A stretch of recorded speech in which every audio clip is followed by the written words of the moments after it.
Λοιπόν, καλώς ήρθατε σε άλλο ένα μάθημα με τη μέθοδο Σέτσερι. Αυτή τη φορά την εφαρμόζουμε και στο πεδίο, όχι μόνο στη σχολή. Είναι μετά το τρίτο έτος τουλάχιστον. Ο μαθητής μας εδώ έχει περάσει όλες τις πιστοποιήσεις με μεγάλη επιτυχία και πηγαίνει για την τρίτη του ζώνη μέσα σε διάστημα 3 ετών. Θα εφαρμόσουμε τη μέθοδο Σέτσερι αυτή τη φορά όμως στην ύλη. Πολύ σωστά. Μάλιστα, θέλει. Λοιπόν, Μάριε, θέλω να πάμε ένα-ένα τα βήματα. Πώς θα πάμε και τι θα κάνουμε. Θα σπάσουμε λοιπόν την πέτρα. Εστιάζω στην πέτρα. Πρώτα εστιάζουμε στην πέτρα, πολύ σωστά. Και μετά Εστιάζω. κάνουμε την πέτρα και με χαμηλή φωνή, όχι πολύ, εδώ είναι το μυστικό, λέμε στην πέτρα σπάσε. Σπάσε. Ξανά.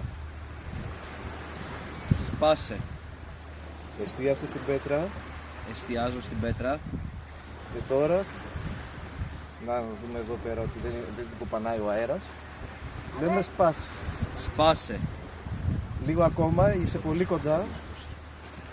Σπάσε. Μπράβο.